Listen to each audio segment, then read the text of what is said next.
অল্প মশলায় এঁচোড় চিংড়ি আমার রেডি হয়ে গেছে। আমি গলদা চিংড়ি দিয়ে বানিয়েছি, খেতে দুর্দান্ত টেস্ট হয়। সম্পূর্ণ ভিডিও দেখতে থাকুন, আশা করি খুব ভালো লাগবে। নমস্কার, আমি সুস্মিতা, নতুন সাথে ভিডিও নিয়ে আবারও চলে আসলাম।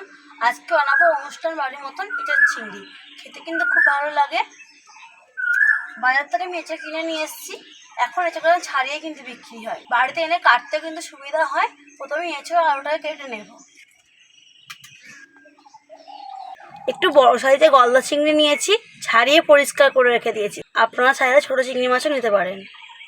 এঁচোড়টাকে ছাড়িয়ে পরিষ্কার করে দিয়েছে। এই বুকটা অল্প করে একটু বাদ দিয়ে দেবো। এবার ছোটো ছোটো পিস করে কেটে নেব।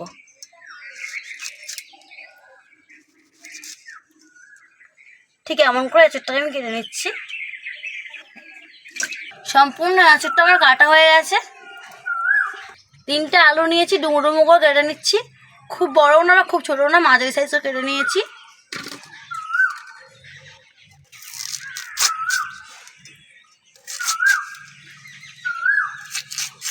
এঁচোড় আর আলু ভালো করে ধুয়ে নিয়ে এসেছি, সিদ্ধ বসিয়ে দেবো। প্রথমে আমি এঁচোড়টা দিয়ে দিচ্ছি।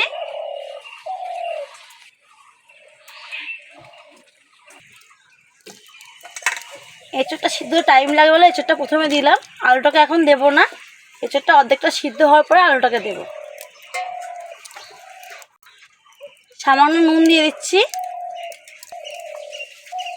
সামান্য হলুদ দিয়ে দিচ্ছি। নুন আর হলুদটা ভালো করে মিশিয়ে দেব।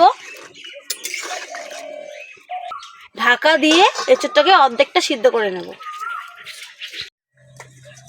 8 থেকে 10 খানা কোয়া নিয়েছি, রসুনে বেটে নিচ্ছি।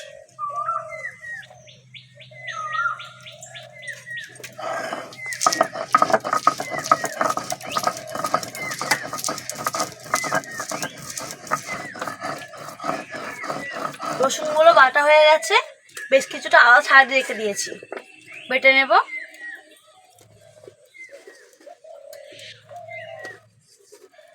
একই সাথে 3টে কাঁচা লঙ্কা বেটে নেব।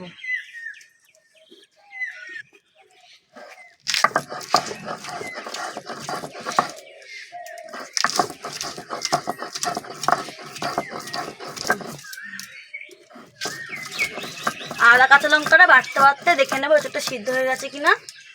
এঁচোড়গুলো সিদ্ধ হয়ে গেছে, এবার আলুগুলো দিয়ে দেবো।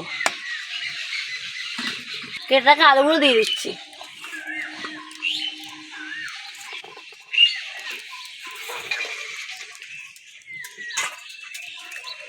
আবারও ঢাকা দিয়ে দিচ্ছি। এছাড়া আলুটা সিদ্ধ হয়েছে কিনা দেখে নেব।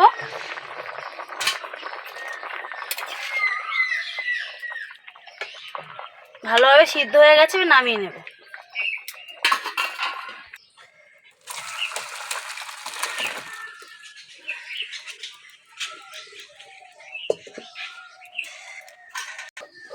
কাঁচা লঙ্কা আদাটা ভালো করে বাটা হয়ে গেছে, তুলে নেব।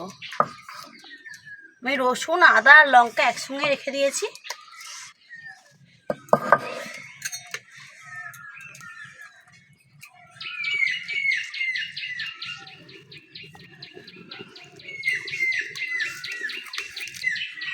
কড়া গরম হয়ে গেছে, কড়াইতে তেল দিয়ে দিচ্ছি, সাদা তেল দিচ্ছি। চিংড়ি মাছগুলো ভেজে নেব। তেলের উপর দিয়ে দিলাম।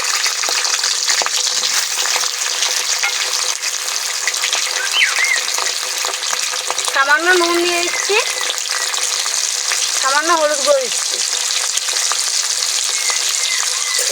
হালকা করে মাছগুলোকে ভেজে নেব, খুব বেশি ভাজবো না, তাহলে শক্ত হয়ে যাবে। এটাও কিন্তু চিংড়ি মাছ দিয়ে বেশি খেতে ভালো লাগে, খাসি মাংস কিমা দিয়েও খেতে বেশি ভালো লাগে।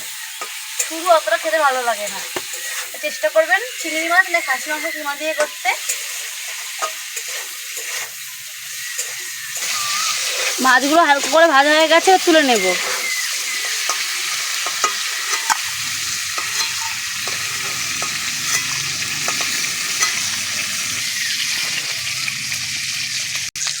ওই তেলেই সিদ্ধ করে রাখা এঁচোড় আলুটা দিয়ে দিচ্ছি।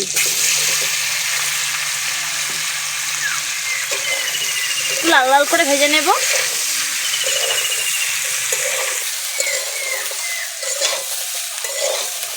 লাল লাল করে ভাজা হয়ে গেছে, এবার নামিয়ে নেব। কড়াইতে আবারও তেল দিয়ে দিচ্ছি। আমি সাদা তেলে রান্নাটা করবো, আপনারা সরষের তেলে করতে পারেন। তেল গরম হয়ে গেছে, ফোড়ন দিয়ে দেবো গোটা গরম মশলা, শুকনো লঙ্কা, জিরে আর তেজপাতা। হালকা করে ভেজে নেব। ফোড়নটা হালকা করে ভাজা হয়ে গেছে, আমি 3খানা মিডিয়াম সাইজের পেঁয়াজ কুচি রেখেছি, দিয়ে দিচ্ছি।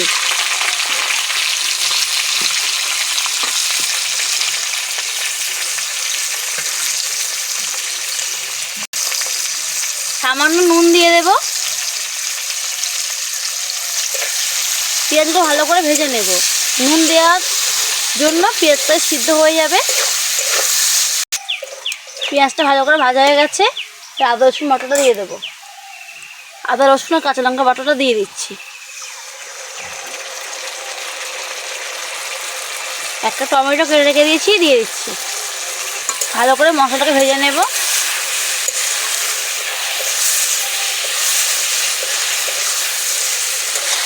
মশলাগুলো ভালো করে ভেজে নিয়েছি, কাঁচা গন্ধটা চলে যাওয়া পর্যন্ত। এবার গুঁড়ো মশলাগুলো দিয়ে দেবো। হলুদ গুঁড়ো দিয়ে দিচ্ছি 1/2 চামচ, 1 চামচ লঙ্কার গুঁড়ো, স্বাদ মতো নুন দিয়ে দিচ্ছি। গুঁড়ো মশলাটা ভালো করে ভেজে নেব।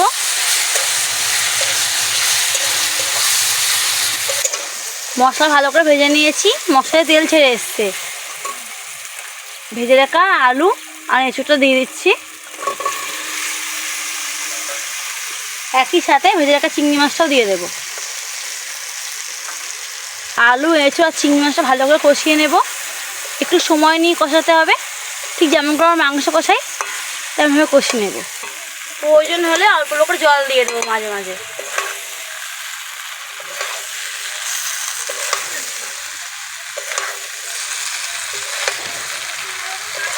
এঁচোড়টাকে ভালো করে কষিয়ে নিয়েছি।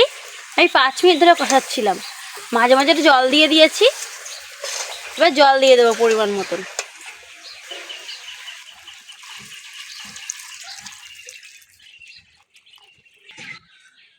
যেমন গ্রেভি রাখতে চাইছেন ঠিক তা অতটা জল দিয়ে দেবেন। আলু আর এঁচোড়টা কিন্তু আগের থেকে সিদ্ধ হয়ে গেছে। গ্রেভিটাকে আমি ফুটিয়ে নেব। ঢাকা দিয়ে দিচ্ছি। ঢাকাটা খুলে দেখে নেব। গ্রেভিটা ফুটে এসছে। সামান্য কয়েক দানা চিনি দিয়ে দেব। সামান্য গরম মশলা গুঁড়ো দিয়ে দিচ্ছি। 1 চামচ ঘি দিচ্ছি।